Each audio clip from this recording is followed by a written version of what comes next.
Is it even a podcast if I don't show up in the beginning? So, what you will notice as we get back into Cthulhu Confidential for a little duet play is that our sync issue is completely fixed. We changed the way that we were capturing our recording, but my levels on this track are a little low. That is something I fixed. So episode 4, I think, is when you'll see that fixed completely, but it's not too bad. We're just, again, iterating, fixing the processes. So you'll see a improvement in recording as we get used to our new setup. But yeah, I hope you really enjoy this one. It was so fun to get back into Cthulhu Confidential, and I'm excited to share this with you and some other games we have coming up. So definitely keep an ear out for us.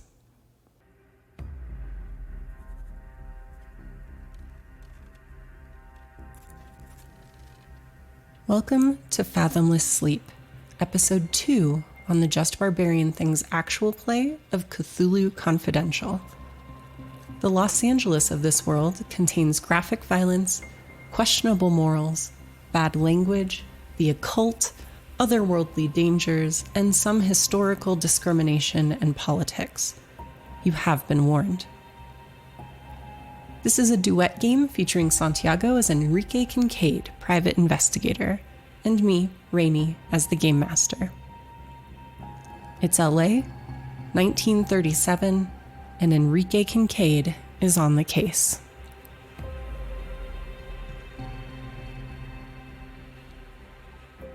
All right, so it's been a while since we've played Cthulhu Confidential, but it has. we've moved, we got our space set up, and we can duet again. So let's duet. Let's duet. That's such a great part of that movie. All right. For everyone who doesn't understand my movie references, that's a part of Walk Hard, starring, John C. Reilly and Jenna Fisher, among many other awesome people. So it's been a while. It's been a minute. Yeah. So anyway, continue. So for those of you listening that, one, may not have heard the first episode for quite a while because it came out a while ago, we're refreshing for you. Two, if you're a new listener and you're like, what the heck is this Cthulhu Confidential business? Use this refresher as knowing where we are in the game. That's fine. You don't have to go back and listen to the old episode.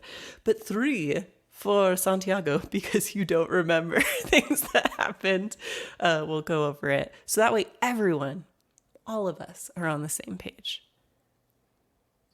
Yeah, it's like we really need to bring things up to speed, I think. So that's good. Yeah. No, it's been a long ass time. All right. So our first scene began.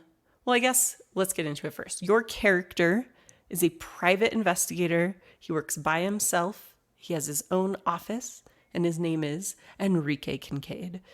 And you created a whole background for your character. You established what your skills and abilities are. And you have contacts that fill in the gaps in your abilities that you can reach out to if you need help. Because, for those of you who don't know, Cthulhu Confidential is a gumshoe 1-to-1 game. So it's actually designed to be one GM, one player. And so it gives you those abilities to fill in those gaps so you're never unable to do something. You can never get stuck unless I'm not doing my job. So you always have a way. All right. So we began with a dame walking into your office.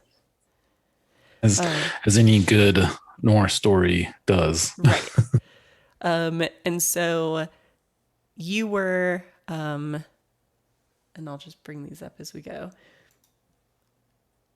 were contracted by Margaret Deacon to look into what happened to her sister. Her sister is Helen Deacon. So she tells you that 6 weeks ago, Helen went missing. After a couple of days, they reported her being missing to the police. And 4 weeks ago, so 2 weeks after she went missing, Helen turned up dirty, only in her camisole and slip, like in her underthings, blood-stained, incoherent, wandering around downtown. The police picked her up. They recognized her for who she was and brought her home. This is not unusual for people of means to get around the normal processing because they have that money. So the police were kind, brought her back home without it being like a public fuss. And the same is true today. So when Helen got home, she was really out of it, didn't even seem to like recognize her sister. She kind of goes in and out of being in a catatonic state. And you learned from Margaret that Helen can sometimes be really reactive to certain stimuli in her current strange state. But they haven't been able to get any information out of her because she's not super responsive. What you got from Margaret is that she's worried that she waited too long to start looking into this, that maybe the trail's gone cold. But what she needs to know is what happened to her, because at this point they don't even know if she can recover. The only lead that Margaret was able to give you out of the gate was that she was aware that one of the men that Helen was involved with was a young, dashing screenwriter named Marshall Daly. Marshall had come over to the Deacon residence to look for Helen or to inquire about her. Margaret was suspicious of him, so she told him that Helen was missing, and basically kicked him out off their property, but has not had any follow-up contact with him. So you went down to Typewriter Alley, where the screenwriters work on the back lots. You found his office, and you tailed him after he left the office. You saw that he went to a residence where there was a meeting of some kind, which you were able to intuit was like a communist filmmaker meeting where they were pitching ideas for how to make Hitler look extra dumb in their films to help like degrade Nazi support. And then eventually you tailed him home to his apartment and then back out to a bar where you confronted him. I mean, not meanly or anything, but by name at the bar. We were like, you know, hey, what'd it do? But in noir terms. And he accused you of being someone who had been following him for a while. He seems very paranoid. And he took a swing at you, which you easily sidestepped and kind of reversied on him, which is how you got your, I'm just closing some of these windows here, your quick reactions edge that you have on the board right now. And he kind of like threw his hands up like, hey, don't want any trouble. I'm just sick of being followed, sort of thing. And that's basically where we left off last time, where you've got him into a position where he's willing to talk instead of fight. And now you're trying to figure out what he might know or whatever you're going to do next. So just to remind you of things that are on the board right now. Problem. Okay, so that's where we are right now. Yeah. You're saying we're in the bar. He he took a swing. It turned out to be a mistake, but I went easy on the rube and kind of let him off without roughing him up. But now we can talk. It seems like right. You have secured his cooperation through besting him when he tried to take a poke at you. Right, as they would say. So, problem one that you see on the board, that was your starting problem that you chose at the start of this scenario. So, this Yeah. is just something that helps you determine role play. It might get you into a little bit of trouble, and it's something I can invoke at certain parts of the scenario to like make things a little bit more difficult for you because this is a quirk in your personality, basically. Right. So, do you want to remind people about what that is? Yeah. So Enrique suffers from who killed the cat, and it's just he can't help himself when it comes to figuring out the how and the why of things. So even when he shouldn't look or even has no reason to want to know something, he just can't not look into it, can't stop probing, poking at it, picking at it. It's like a scab in his mind, and he just worries problems like a terrier worries a rat. Just got that tenacity. You cannot leave well enough alone. That's your Yeah, issue. that's the short answer. That's what someone would say who doesn't suffer from my personal affliction in real life of just like using 50 words when 3 will do. No, your Sorry, description was everyone. good. You're basically reading into the record. I was just helping out. No, I know. It's fine. You're doing great. So far, You're the best. I need practice. no, you're good. So far, based on your exceptional actions within the first 2 scenes, you have gained 2 edges. So we talked about quick reactions. That's the one you got for doing very well on the challenge when Marshall tried to take a swing at you. And just to remind you, you can spend that edge to get an extra die on any athletics, driving, or fighting test. And when you spend that edge, it goes away. But it's there for you. You can use it. Yeah. You also have the edge self-possessed. This was from resisting falling madly in love with Margaret when she walked into your office. So your show of She is self-control. Oh, go ahead. she is gorgeous. I don't know who we cast as her, but I believe we cast like a very famous actress from Yeah. the silver era of Hollywood or whatever that era was, you know, in the 20s The and silver 30s or screen. something like that. Yeah. Yeah, right. Why don't you come up and see me and stuff like that, Yeah, right? very much That so. sort of thing. Yeah. So So that edge, you can spend it to get an extra die on a cool or stability roll or a +2 bonus for any other general or mental test. So non-physical, basically. Can't use it for fighting. All right. So that's where you are. That's your setup. You have, again, Marshall Daly kind of backed against a table where you've reversied him in your cowboy bebop martial arts noir style. He's kind of given you the like, not the moneymaker, gesture. And again, he said, I just thought you were with those scoundrels who were following me all the damn time. So look, Marshall, I think we need to take a step back here.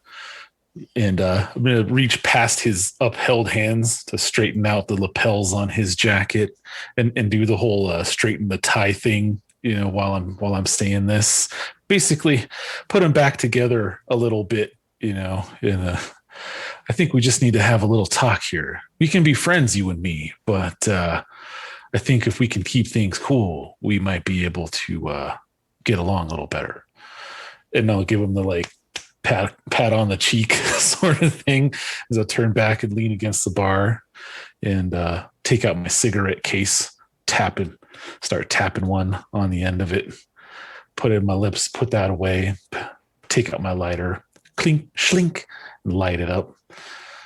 It gesture to the bartender with the fingers holding my cigarette to set us up, and turn back to Marshall. Now look, I haven't been following you. If there are people are following you, that's something I might be able to help you with. But that's not why we're here. Me and you, we need to have a talk about flick some ashes off. Helen Deacon. All right. I'm going to pause there. I mean, for us, like podcast people who hear this part, I have to get our sound set up. I didn't realize I didn't have my jukebox set up. So how can you survive without having bar noises in the background? Oh, do we want it to be like a real happening place? No, I feel like maybe it'd be like the kind of like maybe it's happening, during peak hours, but right now it's just kind of slow and lazy. All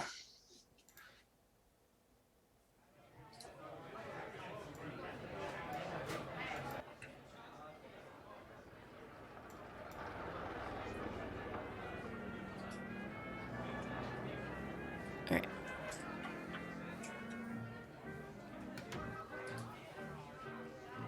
A little bit of a quiet sort of place. Just a little bit of distant music in there.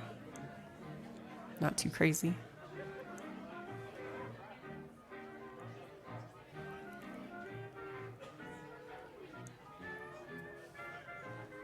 All right, and then just for the record, it is both hot and windy here today, so it is prime allergy time, somehow just like every time we record, so... Yeah, so I sound a little snarfly. I apologize. Sorry. My asthma's acting up today, so... Also my tummy. If you hear my tummy, I'm sorry. Well, we should have I don't know, should have had some lunch or something first. But you know what? We'll get something after this, and it'll be nice. A little recap, little after action report. It'll be fun. So all right. So you've told Marshall that you need to talk about Helen. And he says, "Oh, are you looking for her?" Why didn't you let me worry about what I'm doing there, pal? For now, you just need to tell me everything you know. Oh, what do you need to know? I mean, I've known her a long time. Go on. When did you meet? Maybe, gosh, at least a year ago.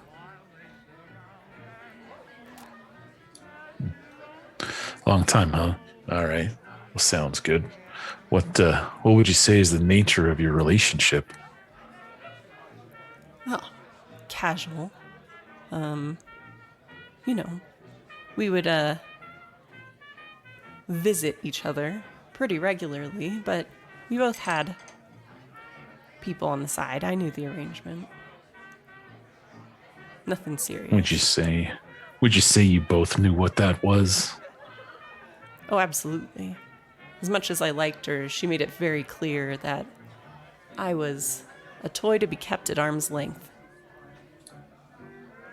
When's the last time you saw her? Flick, flick of the ashes. Well, until about 6 weeks ago,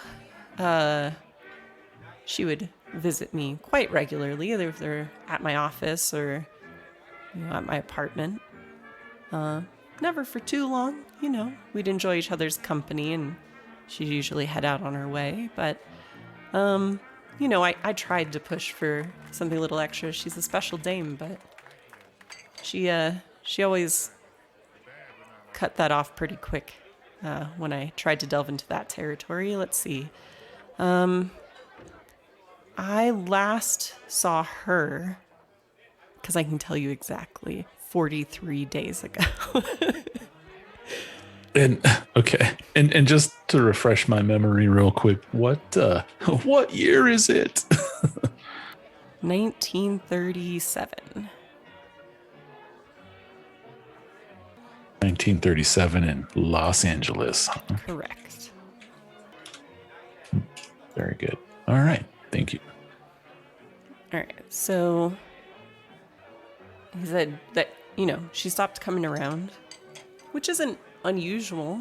She'll go for a while without stopping in, but it went for about a week, without seeing her where I got a little worried. So I went over to, the deacon place to see if she was there, and her sister told me she was missing, and that battle axe in kitten clothing just drove me off. Didn't even give me any details, so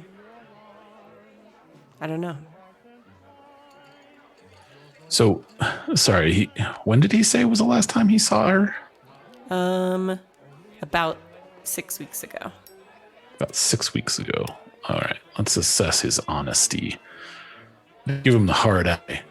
See if he's lying to me or not. He is not lying about when he last saw Helen or the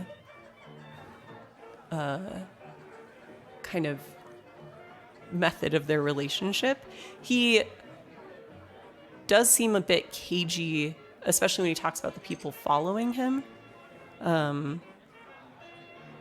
But everything he's telling you about Helen appears to be truthful. Okay. All right.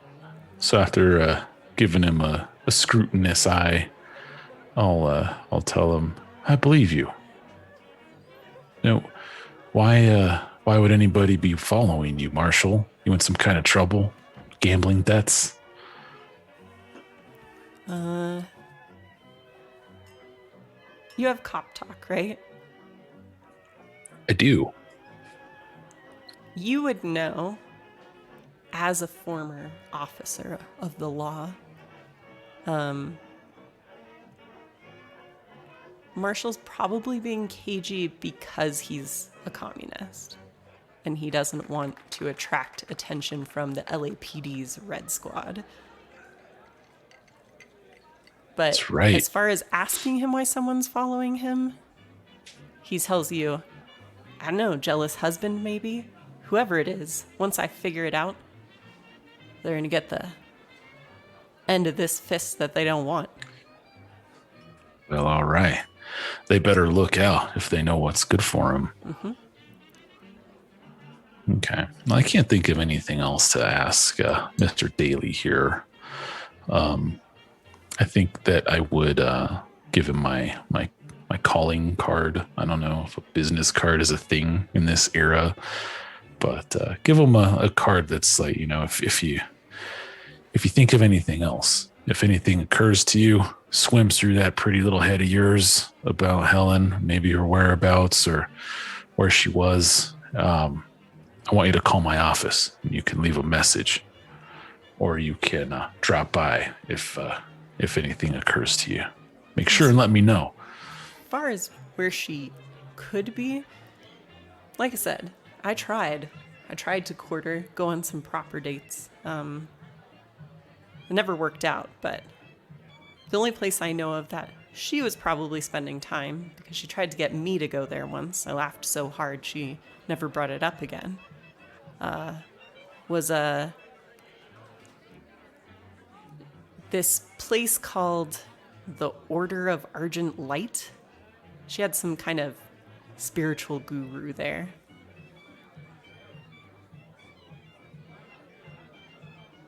Did she give you a name? Oh, some woman, Clara Nebel, runs the place.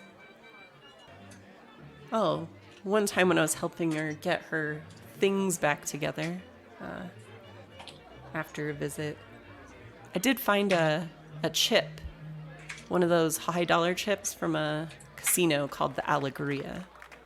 I tried to get her to take me there, but when I mentioned it, she acted like I'd run over her cat.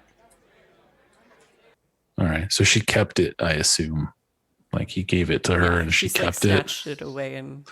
Snatched it away. Mm-hmm. How dare you? Psh, slapped it. I don't think there's any slapping, but sure. that's just the default like reaction of any like socialite Kind in of my date. mind is Yeah. something, right? That she doesn't like when a guy is like, say, do you know what time it is? I got a lunch with my uncle at 1, and then she doesn't like that. So how dare you, or whatever. Like it's just funny. Anyway, all right, cool. Sounds good. I've got a couple of more leads, I think, from This this. is So, all honestly, right. like I said, it was obvious she wasn't looking for anything serious as much as I wanted to maybe push that. So I can't say we ever, spent time together in places other than my office. Sometimes this bar and my apartment. So as far as where she might be, I don't know her habits all that well. All right, Marshall. Thank you for your time. If anything comes up, like I said, you know where to find me. You let me know.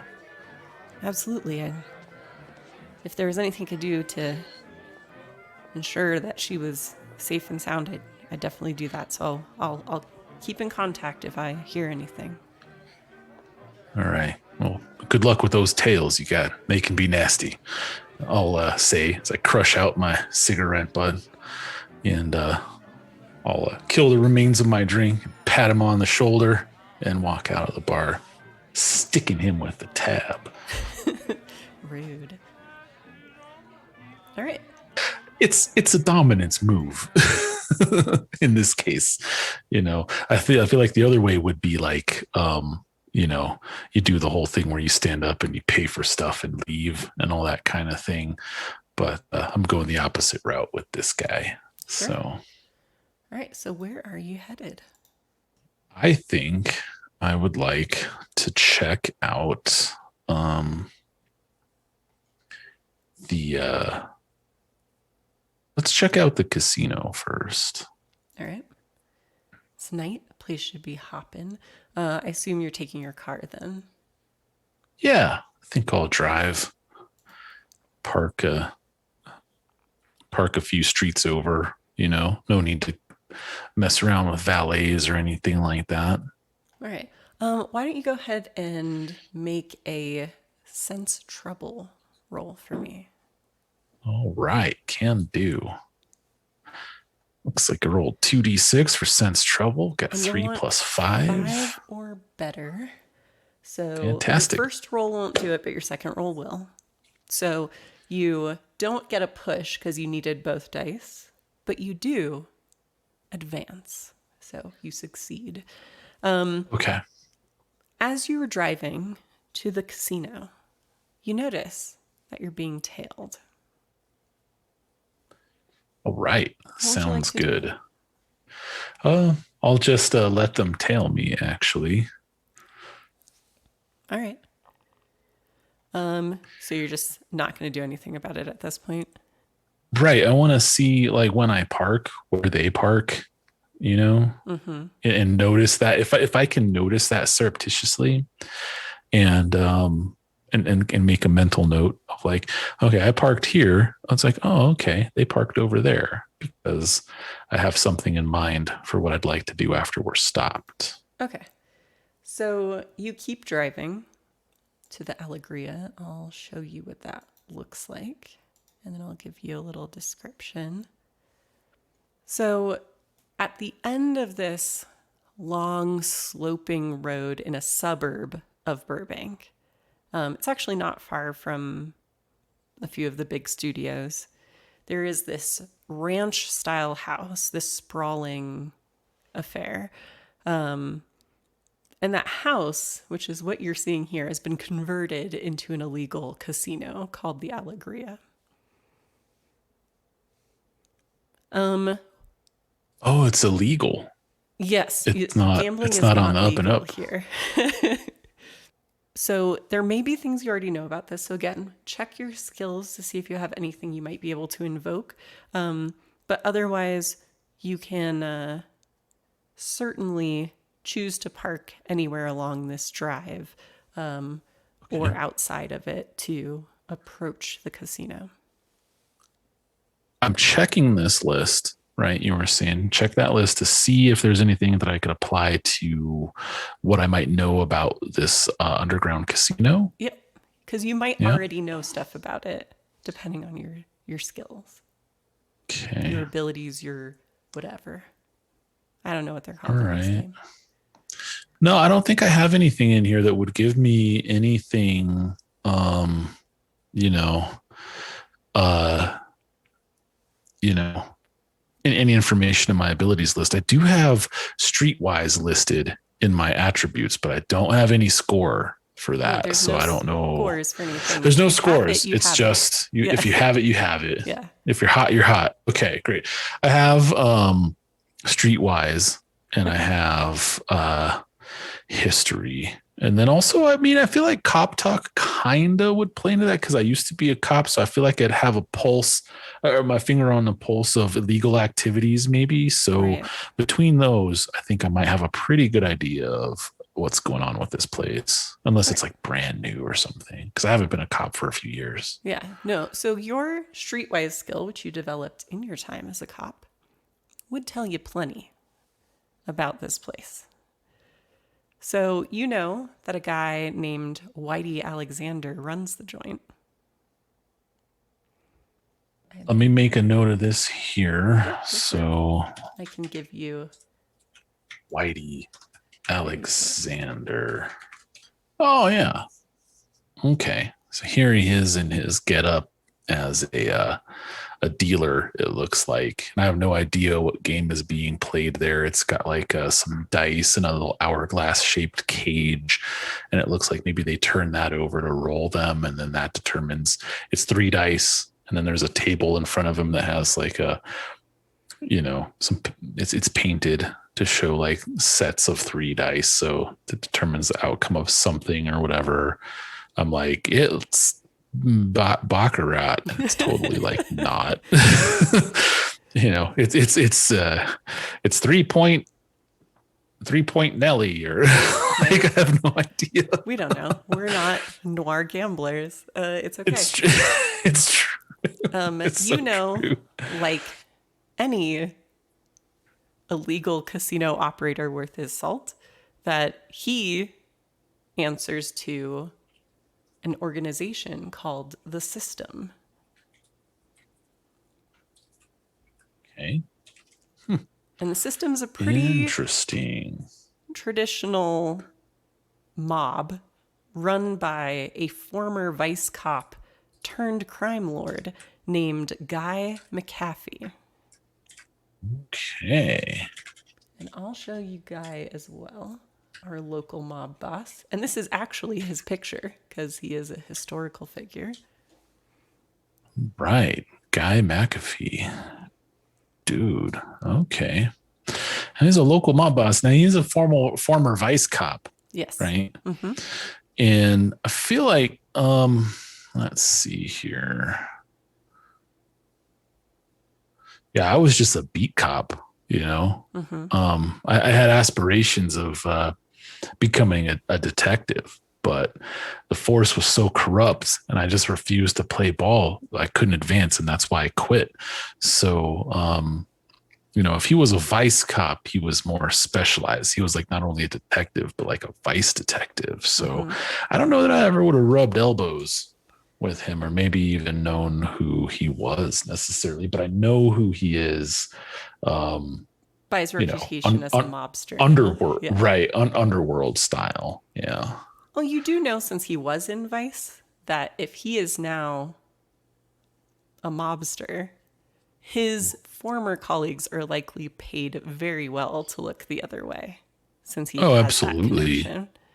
Right. Yeah. Now, so Whitey, on the other hand, has a reputation, and you would probably know this a little bit better from your time as a beat cop, as being the kind of mobster that you can depend on to treat you right if you're either lining his pockets or not prohibiting him from earning his profits. So basically, like, he's a very you scratch my back, I'll scratch yours type. Now, since you are full of these pushes, I can tempt you to spend one if you would like to have a pre-established, respectful relationship with Whitey. If he already knows you, you know him, and maybe he's willing to talk to you. Yeah, no, that sounds great. I think we should definitely do that. All right, so let me change that for you. This is where you reduce my push tracker by 1, so I don't have to worry about it. Okay, cool. You're down to 4. All right, so you know Whitey. His boys know you. You're not likely to have much trouble going in here or wanting to talk to anyone. Let me get this one set up. This one is a little bit more moving. All right. So, you're not friends, because you wouldn't have been, obviously, but it's a respectful. He trusts you enough to talk to you, likely to respond to some questions, that sort of thing. What do you think that maybe you did or didn't do that helped you to foster this relative level of comfort that he has with you? You know, on a former case that I was working, you know, which was a missing kid, you know, somebody had snatched somebody's kid in order to lean on him, you know, put some pressure on him to get them to do what they wanted. And my investigation yielded that Whitey was probably involved, but rather than pursuing, going down the road of nailing him to the wall, I went to him first because it didn't seem like something that he would do. You know, like he had the code, and the code is that you usually leave families out of it. You know, that's typically the agreement. You keep your mob life and your family life separate completely, and everyone tends to generally respect that, and when that's deviated from, there can be serious consequences. So knowing that, I went to him like, hey, you know, here's what the signs are pointing to, but that doesn't sound like you. You don't know me and I don't know you, but we both know, you know, the unwritten, you know, the code, right? And I don't think that's you. So I wanted to come to you with what I have found and see it, you know, as a sign of respect, and see if maybe you can help me get to the bottom of what's actually going on, because I really get the feeling from what I hear about you on the street that you're the kind of guy who wouldn't stand for that sort of thing. So it makes more sense that you would help me nail the scumbag who was doing this and not be the culprit yourself. And he appreciated that. And it turns out that was true. My instinct served me well, and then we were able to work together to get that sorted out and get the kid home safe. And then that's when I backed away, because that was all I was, you know, involved with. And they handled whatever they did on their own, and that's none of my business. So From, you know, the blurry memory of the last time you interacted with Whitey, it ends on, like, you know, him saying, you know, for a dick, you're all right, Ricky, as you, like, kind of float back into the present. All right. So, you know, and this is when you're going, this place is only open supper and evening time. That's when this place is jumping. It's the only time there's any point to come here, because otherwise there'll be nothing to see, no one to talk to. It's real swank, like, you know, kind of hoity-toity folk who are, you know, want to get a little dirty are going to be here. So you pass, like, an actor you actually recognize, you know, kind of jokingly grousing about his losses as he flirts with the hat-checking girl. You know, you see that there are, you know, musicians, performers, in the main hall. You can see, celebrities and other kind of fancy folk at the various tables, like throwing dice at the craps tables, that sort of thing. There's roulette and blackjack spread out all around this main room. And you can see strategically placed around the room are these very wide-shouldered men watching the goings-on. You can see the bulge of guns under their tuxedo jackets. And again, you've already established you have streetwise. So I will let you know that it looks like Whitey has reinforced his security since the last time we were here. Maybe he's expecting trouble.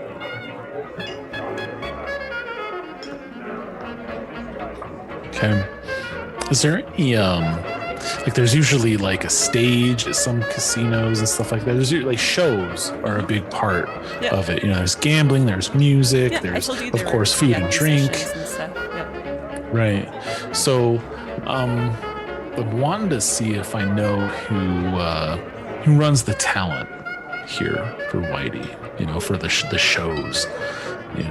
I think that's who I want to talk to, but I also want to let Whitey know that I'm here. I don't want to operate on his turf without checking in with him first, because that would be a huge sign of disrespect, I think. So I don't necessarily need to have a face-to-face with him, but I definitely want to let Whitey know I'm here. So... Because you made your push, so you have that relationship, you do spot someone you recognize, Burl Treehorn. He's one of the functionaries here at the casino, kind of runs the back office for Wendy. And you can definitely catch his eye and let him know that you needed a meeting or something like that if you wanted to do that. Yeah, if he's kind of walking around, I'm gonna post up somewhere where it makes sense, so I'm not just standing around, like a beanpole in a barren field, and I kind of catch his eye and give him the sign, the nod, like, hey, I see you, and hopefully we can just tag up really quick. So he'd make his way over when he sees you, because he's definitely not trying to let a cop ruin the vibe in here either. That's something he'd get in trouble for. So he heads over and he's like, Ricky, what do you need? Hey, Burl. Good to see you again. Look, I just wanted to let Whitey know I'm here working on a case, and just trying to track down a girl. Isn't it always like that? Anyway, I didn't want to poke around on Whitey's turf without letting him know first. So if that's going to be a problem, I can absolutely fill him in. But I'm not looking to cause any trouble for anybody. And with respect, I'd just like to see if there's anything I can find out about this dame I'm looking for. Well, I'm sure if there's something you're looking for, Whitey doesn't want you just looking around. I'm sure he'll want to talk to you, but I'll have to head back to the office and see if he's available. Could you wait a minute? Of course, no problem. You know where to find me as I make my way over to the bar, because I'm an alcoholic. All right, so he heads through a door into the back office. I need you to resist the temptation of the tables, though, on your way to the bar. So, this is going to be... I have an issue with gambling, too. Okay. Yeah, this is going to be a cool roll. Now, you don't have the problem Vice Hound, so this is actually not as difficult for you. But you do need at least a 4 to maybe play a little bit but not get in too deep. You can earn an edge if you get a 7 or better, but you definitely don't want to get 3 or less. If you do gamble, you get free watered down drinks.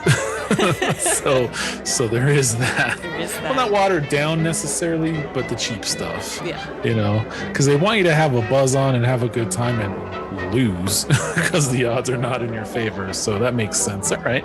Well, let's see what happens. So 5. I rolled 1d6 for cool, and yeah, got a 5. Yeah. You only have 1 cool, so you only get 1 die, which is fine. But you rolled high enough not to get in too deep. So you know, if you don't want to pay for drinks, you can sit down and maybe play a couple hands. You decide to play something you know you can play it safe on. And so you gamble a little bit, you kind of break even, and get a few crappy drinks while you wait. Yeah, that sounds good. You know, I'm not particularly picky when it comes to booze. You know, I'll usually get like, I want to say there's like a brand of rye called Huntsman that I usually pick up, and it has like the guy in the red jacket riding a horse with like some dogs running along and stuff like that, and you know, and it's the cheap stuff, so I'm kind of used to that. All right. So you're waiting, you're hanging out, and you notice at the, I mean, I assume that you're probably not at a roulette table. That one seems a little more. Yeah, I'd probably be playing blackjack because you can always, you know, it's a pretty simple game, and as long as you're not trying to like turn a huge profit, you follow the safe bets rule, you do all right. So probably just burning a few hands of blackjack. And you hear what catches your attention is the mention of the name Deacon from a table nearby. And so I don't know if you look over, if you just listen over, but what you hear basically is the person running the table is kind of encouraging this man to maybe keep trying his luck, even though he's obviously deep in the hole at this point. And he's like, don't worry, Deacon. Luck can't evade you all night. Maybe try one more time. I'm actually, I'd like to give no sign, you know, that I overheard, right? I'm trying to play it low, I'm trying to play it cool. And, but my ear is definitely going to twitch as I hear this name. I'm going to slyly look over and see if I can get a description of who's having this conversation. Because I'm not going to make any moves without Whitey's blessing. But, I mean, I can't help what I see and hear, you know. So I'll show you Mr. Deacon. So, portly, balding, kind of a, you think maybe, you know, with a little bit of drink normally he'd be considered the jolly type. But he seems pretty ill at ease right now. Not really enjoying himself at the table. Kind of sweating. But yeah, you do hear the dealer, whatever equivalent it is at a roulette table, the baller, refer to him as Mr. Deacon and Roscoe by turns.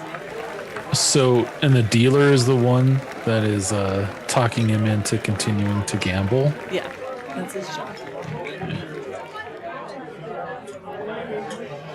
All right, so even though it's apparently not going well, okay. And this is just the dealer's job, though. Like, I don't get the sense that he's, like, leaning on him or anything. No. He's just doing the normal dealer thing. Yeah, maybe. So Roscoe seems nervous, you're saying? Yeah. Nervous. Yeah. Ill at ease. Yeah, ill at ease. Maybe a little bit nervous. Definitely, like, there's, you know, palms are sweaty, mom's spaghetti, all that. He doesn't look like he's having a good time gambling. Okay. Maybe gambling with a purpose. But, yeah. Got it. Okay. Yeah, I'm just biding my time. Like I said, I'm observing things. You know, all of this is for free, but I'm not making any moves without Whitey's say so. That's a good way to end up at the bottom of the river/bay that is local to Los Angeles.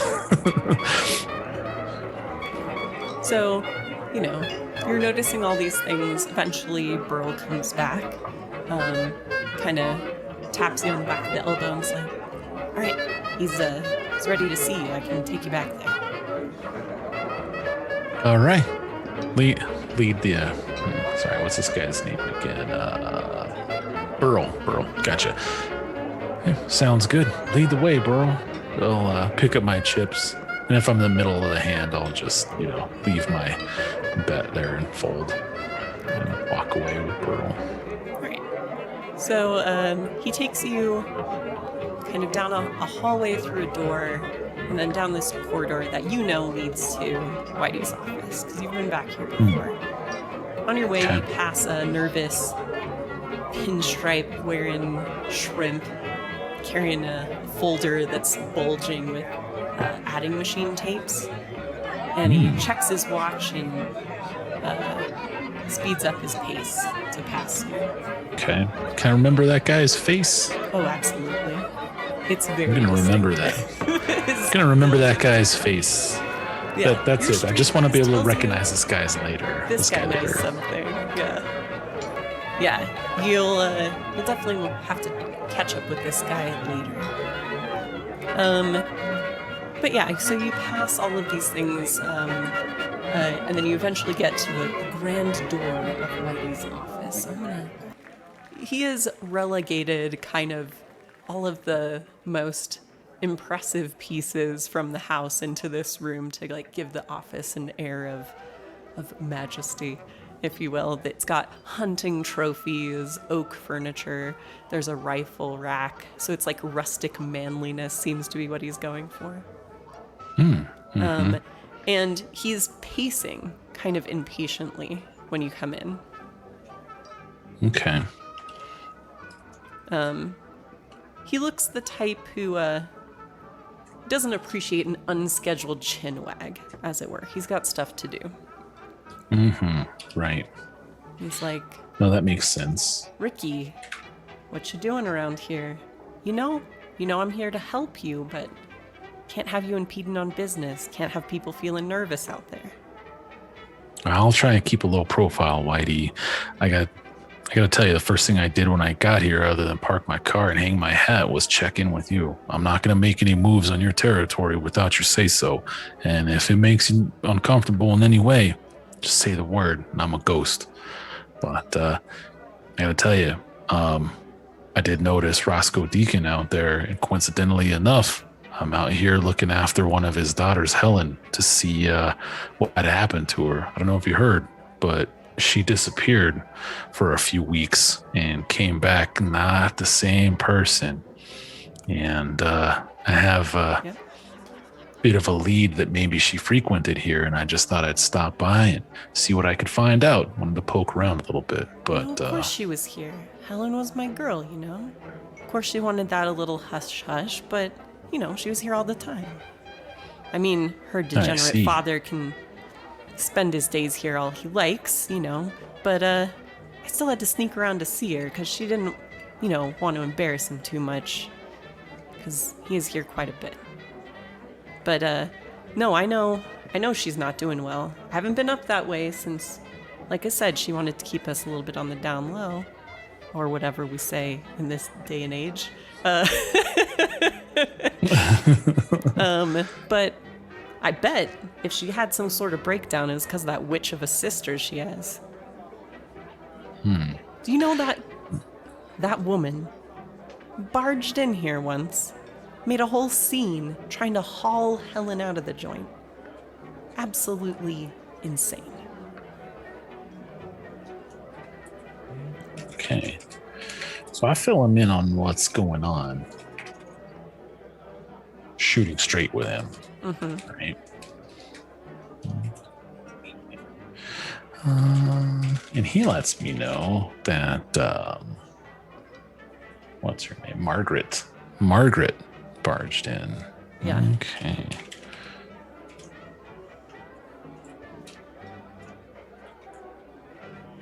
barged in one night. Yeah, one Yeah. night. Made a whole big scene trying to drag Helen out of the joint. Inappropriate. Turn out like your father. Got it. Okay. Ah, gosh, I'm sorry to hear that. Those family entanglements, they can always be it can always be a pain in the keister. I tell you what. What was how did Helen take to that? Did she seem none too keen to accompany her sister home? Uh, Helen never got along too well with Margaret. Margaret's so straight-laced. Doesn't approve of anything Helen does. If Helen wants to spend time with me, what a sweet girl.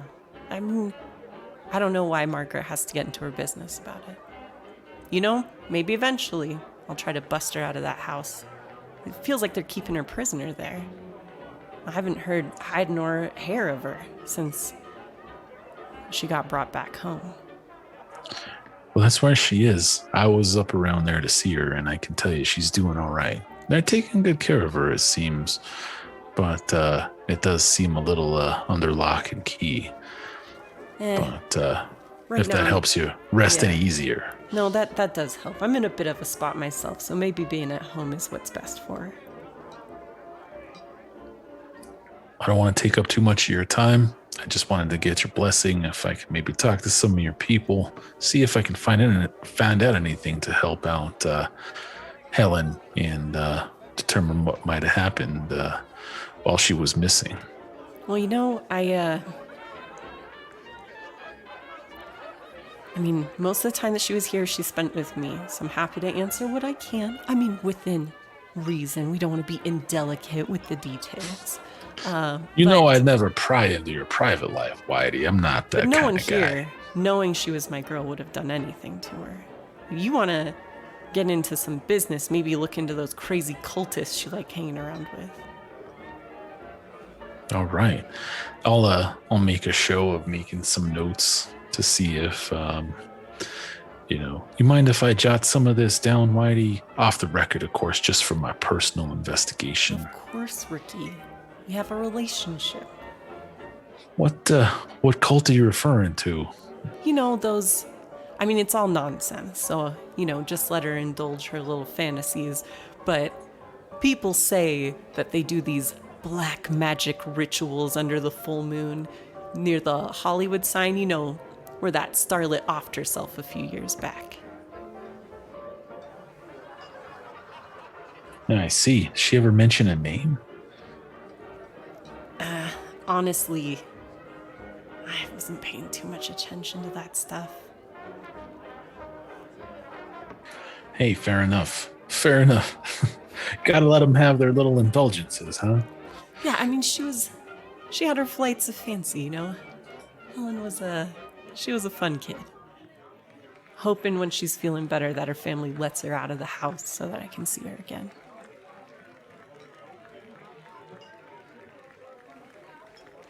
Hey, fair enough. I'll flip my little notepad closed and put a pencil in its little loop.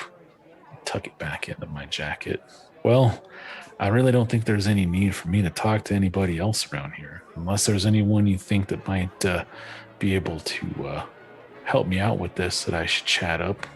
No, like I said, the only people I think that would be harmful other than her sister are those whack jobs that she had some interest in. Like I said, she was safe here. No one's gonna mess with her. But I'm sorry, Ricky.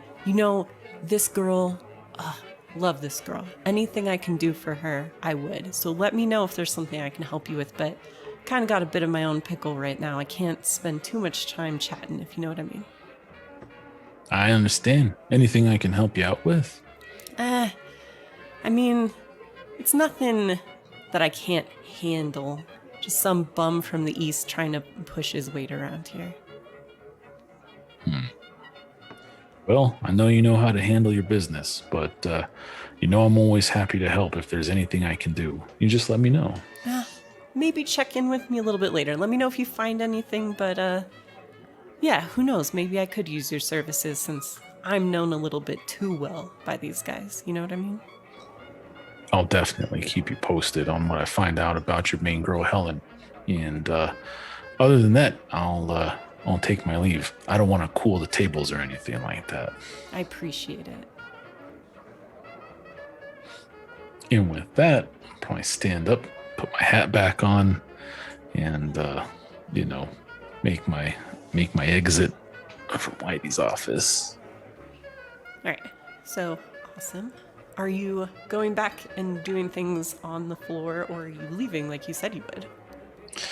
I mean, I probably should leave like I said I was going to, you know, because I mean, unless I could catch a glimpse of that accountant guy or maybe where he might have gone to ask him what's going on, that would be a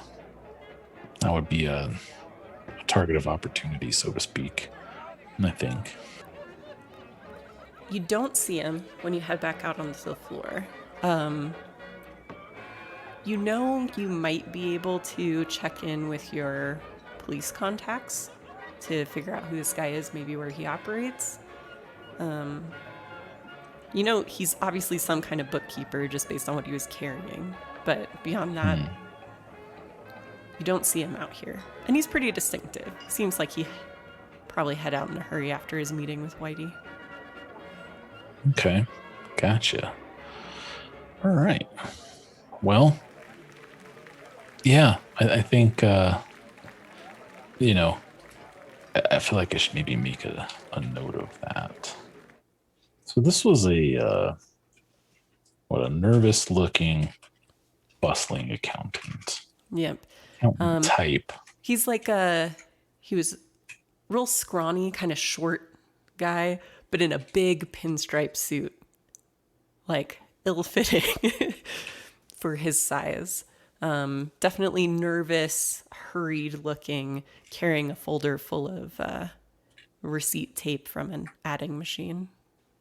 Carrying a ledger bristling with adding machine tapes. Okay. Might want to follow up on who he is. So I memorized his appearance. Okay. Gotcha. All right. I think I'd like to exit the casino maybe by a side hatch or out the kitchen or something like that, Sure. Not out the front door. Absolutely. Because I want to double back around to where the car that was tailing me parked and see if I can maybe pull a Jack Reacher on them, sneak up on them and confront them, maybe forcefully if necessary. Find out who they are, let them know I don't like being followed and that sort of thing. All right. This is a point where I'm going to give you a little bit of a choice. Okay. A lot's going to happen in like any good noir setting. You're going to have to decide which way to go. Okay. So you exit out one of the side doors, one of the less used doors, maybe one where people pop out for a breath of fresh air. The casino's smoky, it's hot, especially here in LA, and especially in noir LA where it's often humid as well because of the constant rain. And as you're walking outside, you can see in like kind of the main parking area that you avoided because you didn't want to deal with valets and stuff like that. As you leave, there is this explosion. What to your practice eye seems like a bomb that was planted under a car goes off. And this huge orange fireball like throws the car up in the air. It flips, lands on its hood, on its roof, basically. Crushes a couple of other cars. Flaming debris is launched in all directions. I'd like you to make an athletics check for me, if you wouldn't mind. I would not mind at all. Seems in my best interest to make an athletics roll. And I will tell you, just so you know, because you can always know in advance, 3 or less, bad. 4 to 9, fine. If you got 10 or more, you would get an advance, which would give you an edge. So you got 6, which means you're going to be okay. You could, if you wanted to, spend your quick reactions edge if you wanted to roll another d6 to see if you got to 10. But that's totally up to you. I'm not trying to make you spend your stuff too early. Nah, I think I'll hang on to it for now. All right. So you aren't hurt. Bits of like burning debris are flying all about. Your clothes get a little singed in a spot, which of course is going to earn you plenty of smart aleck remarks by anyone who cares about the way you look. But other than that, you are totally fine. Now, you can head back to the car that was tailing you, which you see is still parked there. Or the other thing you notice is that you see two men sitting in the front seat of a dinged up Ford coupe. And unlike everyone else who's spilling out of the casino into the parking lot, they look cool as cucumbers. Almost as though they were expecting this. Yep.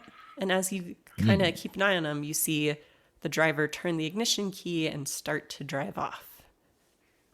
Okay. I think I'll just maybe make a note of their description, if I can. All right. But If I don't you think I'm want to going to try spend to a stop them. push, since you have Streetwise, I can let you know that you already know who they are. Oh, absolutely. All right. Okay. Let me bring you down to 3.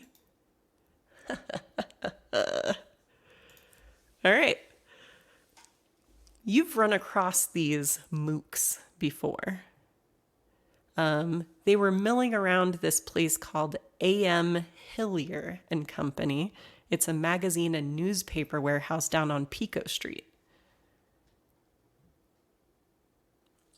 Okay. So they work for AM and Hillier? You've seen them down there. What you know, because it's something you've noticed over the last year or so, is there are a lot of shady characters that have been gravitating to that particular warehouse and docks over the last 12 months. Okay. Cool. All right, so you could follow the bombers. You could go back to the shady car. Totally up to you. You do know where you've seen them before, so you could try to catch up with them later is also a thing. Or you could stay here to kind of see what the response is to what's going on. I think I'm going to use the confusion for even more cover to double back around and get the drop on my tails. All right. So you are looking to catch the one tailing you. You're kind of trying to do it in a way where you're concealed, right? Yeah, I definitely don't want to notice wanna them. I sneak want to up catch on them 'em. flat-footed. Yeah. So that would be shadowing if you wanted to try to do that. Yeah. And you would need 3 or better. It's not too difficult. Well, let's see what happens. All right. Cool. Well then. It's an 11, folks. All right. So, this, as you can tell from what I told you, is required. This is not his forte, shadowing people and being sneaky and stuff like that. So tell me how because he's sitting in his car, what you do to kind of catch him up and stop him from getting away. It's just one guy. One guy. Gotcha. Is it a sedan or is it more of a coupe? Like a 4-door, or is it? Yeah, that's what I'm asking. See. It's a decent car, a newer of German make. Okay. So if it's a 4-door, I have a plan. But Sure. if it's I mean, a 2-door, make it I whatever need you to want. adjust my plan. Yeah. So, okay, gotcha. So then I'll run with my little plan then. What I'd like to do is sneak up behind the car, but stand in the blind spot that typically exists, right? And you approach it somewhat obliquely so that if he happens, so I don't show up as motion in his peripherals in either of his mirrors is the idea, right? And get right up on the car close that way, and then just pop the back seat door open and slide into the back seat behind him with my 45 out and rest it on his shoulder.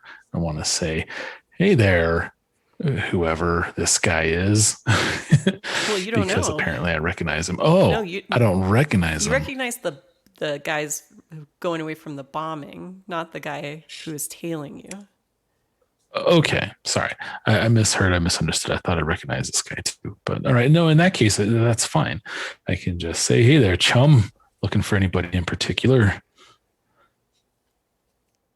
Oh, hello there. I was honestly just seeing if you were maybe associated with that Marshall Daly fellow. You know, my associates in my business, I like to keep a little close to the vest. You want to tell me who you work for? No one right now, I can assure you. I'm a freelance reporter. Ah, so you work for one of the local rags. Which one? Like I said, freelance. No one's picked up the story I'm working on yet, but once it's put together, they're all going to be clamoring for it. I gotta tell you, friend, I don't much like being followed. They usually end up somewhere they don't particularly much like.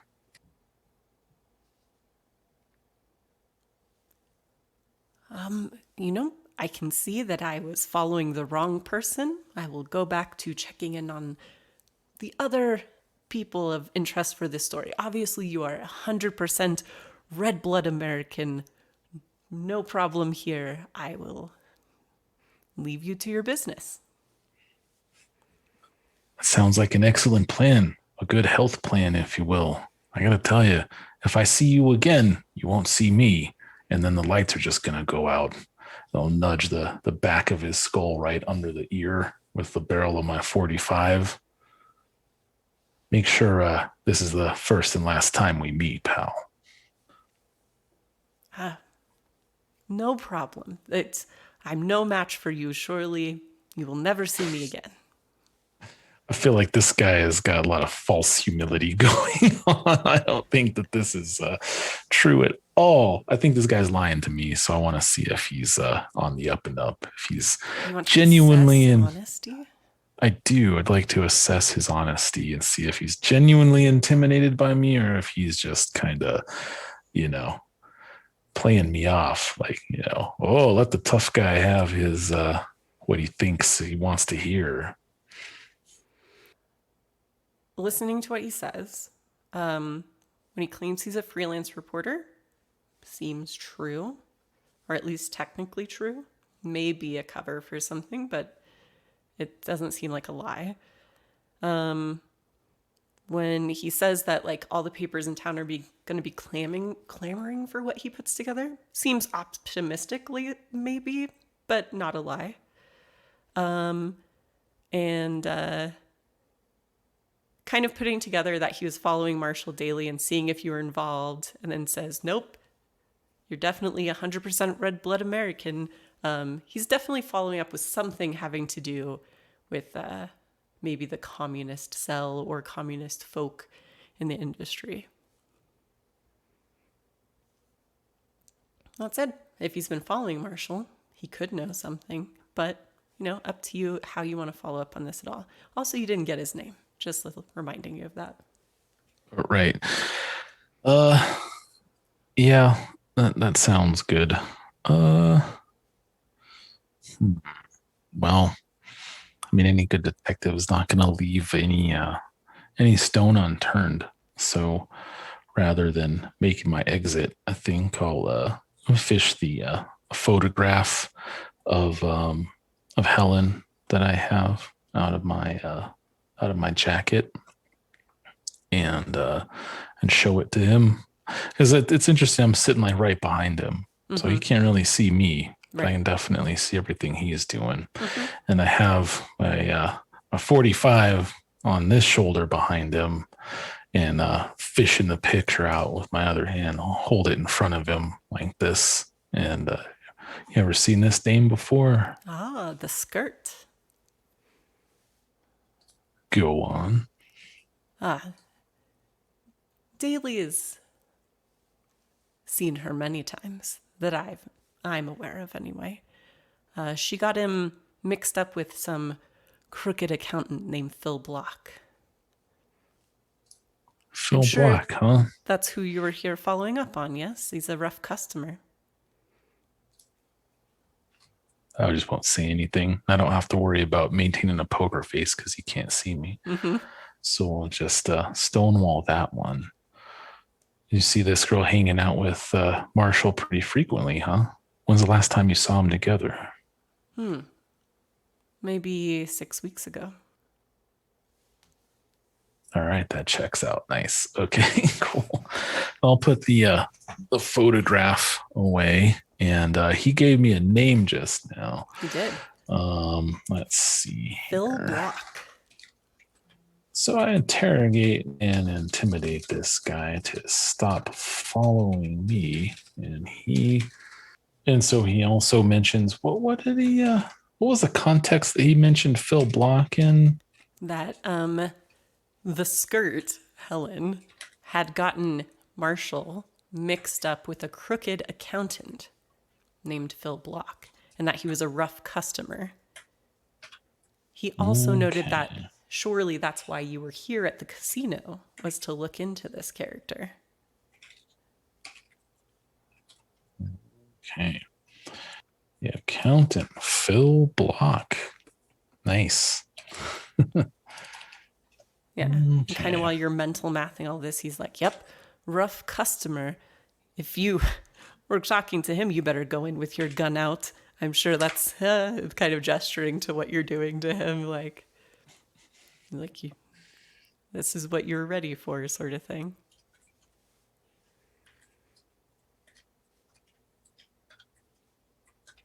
All right. As soon as I was following Phil, it informs me that Phil is a bit of a rough customer. Mm-hmm. All right. Yeah, I just so I feel pretty good that this guy's not going to follow me anymore and stay maybe on Marshall, which is fine with me. I don't care. I'm under no obligation to help Marshall out with his issues. So, Do you want to see what this guy looks like? yeah. Here you go.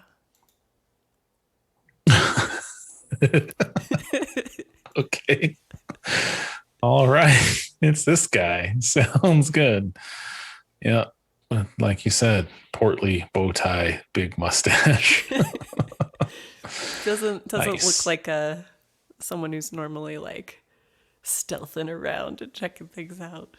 But there you go. Gotcha. All right. Well, good to know. Okay. You have anything else for him or? No, I feel like I made my point, that I'm not his guy friend. And so I feel good that he has taken that to heart and is not going to pursue me anymore. And I got some good information. I got the name of the accountant. That being said, I would, when he mentions Phil Block, I would probably say, "Oh, Phil, huh?" And give a description of Phil with the ill-fitting pinstripe suit and so on. Like, oh, this guy, that guy, looks like this kind of guy, just to make sure we're talking about the same dude. And he is able to confirm your suspicions and says, yeah, he's tougher than he looks. Be careful with that one. Thanks for the advice. I'll take that for free. You take care of yourself. What'd you say your name was again?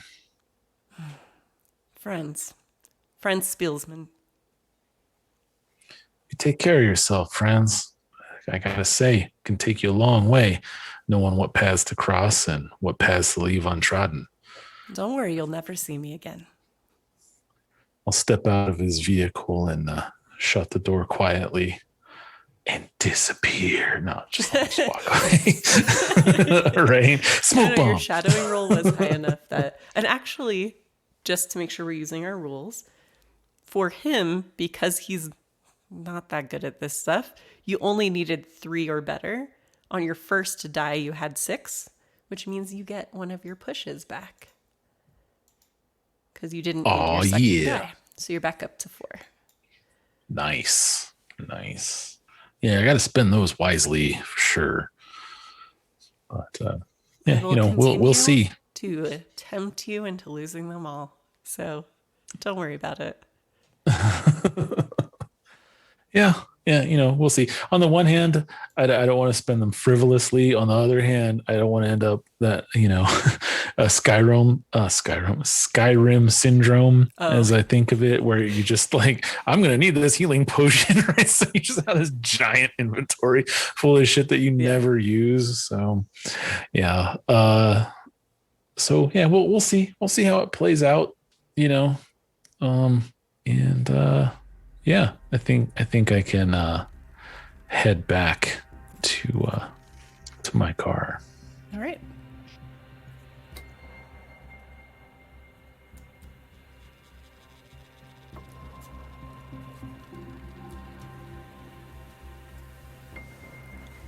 Thank you, barbarians, for listening to episode 2 in Fathomless Sleep, our Cthulhu Confidential series. If you want to support our podcast and help us make more content, you can check us out on patreon.com/justbarbarianthings, and you can join the likes of our newest patron, Atomic Banana. Thank you, Atomic Banana. You can also help us out by using the drive-through RPG link. If you're interested in this game or this scenario that we're playing, if you use our link to check it out and buy it, or anything else that you wanted to get for your RPG collection, that puts a little bit of money into our book account, which makes it a lot easier for us to get new content to run for our games. If you like the music in our intro and outro, it's Interrogation Room on Tabletop Audio. You can check them out at tabletopaudio.com for free music and ambient sound for use in your games. Links to everything I've mentioned and more can be found in the description. And until next time, barbarians, spend your rage and your rain-soaked nights wisely.